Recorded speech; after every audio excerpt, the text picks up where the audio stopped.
a lot of the rhetoric that comes from the Brexiteers is around a very, very hard right, not just deregulation, but zero regulation agenda, where they want to tear up the social and environmental protections.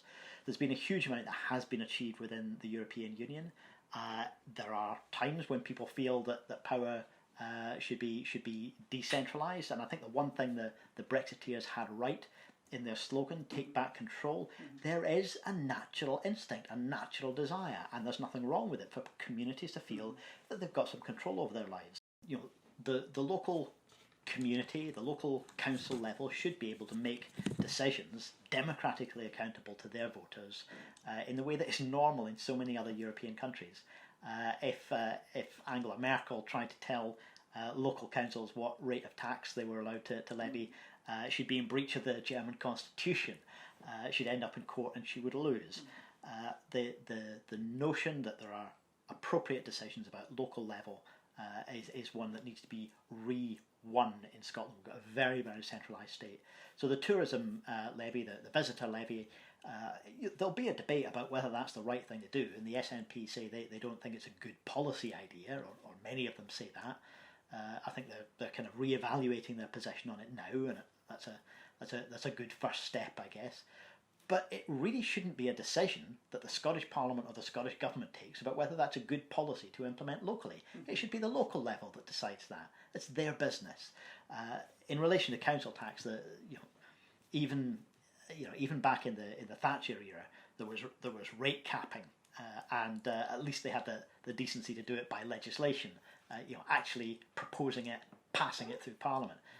Currently, there is rate capping on the council tax, but it's done by fiat. It's done by putting the arm up round the back of the councils and saying, you do it our way or we'll cut your grant even more savagely. Parliament after Parliament after Parliament has ducked the responsibility to do something better than the council tax. Council tax is a terrible system. It's very regressive, it's very unfair, and we can do a lot better than that. That can't be done overnight, and I'm not going to pretend that the Scottish Government could abolish council tax and replace it with something better in a single year's budget. That's just not realistic. But they already set up a commission on it though, didn't they? And they ignored their own commission. They set up a commission, and 4 political parties took part in good faith, including the Greens. And then the central recommendation 1 in the local tax reform commission report, was that the present system of council tax must end. Well, so I presume another commission wouldn't satisfy you then, considering what they ignored the last one. No, I mean, I think there's got to be a clear sense from the Scottish Government that there is a direction of travel here. I want them to say that they still believe in that position, that they signed up to. The SNP signed up to that Commission's report.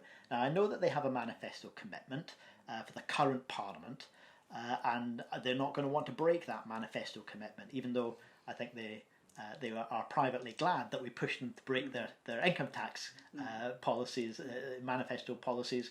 We've got a much better, fairer system of income tax and more revenue coming in to fund our public services as a result of the green pressure that we brought to bear on income tax. I think we could do something similar on local tax. But look, even if they say we're going to do the groundwork on this and it will have to be implemented later on, I think that would be okay as a direction of travel, but there needs to be a beginning of this process. Otherwise, it'll never happen until council tax valuations are 30 years out of date, 40 years out of date, 50 years. How long are we going to wait before we get rid of a broken and unfair council tax?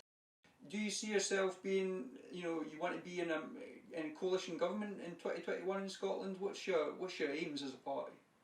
Greens are certainly capable of playing a role in government in future, and I want to get to a point where more people in Scotland see us in that way, see us as people who can bring fresh ideas into politics and actually get results.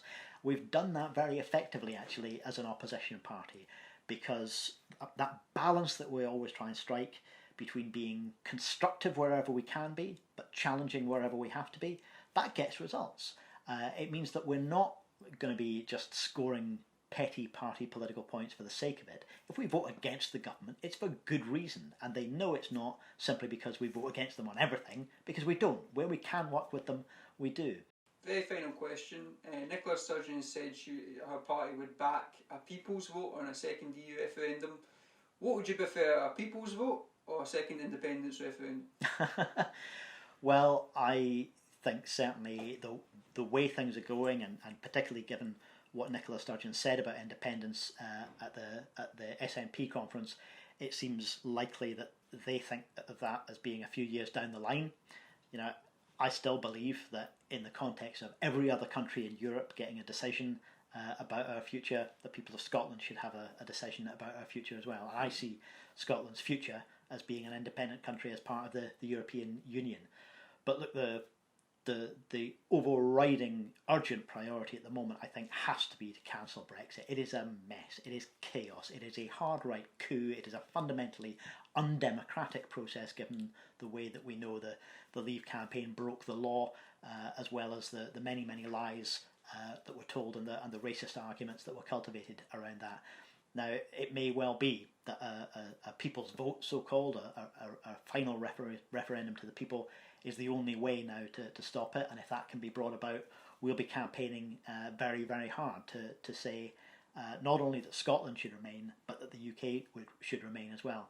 And I think within the EU, if we do these islands stay within the EU, I think actually that gives a far greater chance to actually say, in the wake of everything that's happened, Scotland needs its voice at that European table and can achieve it more easily in the future.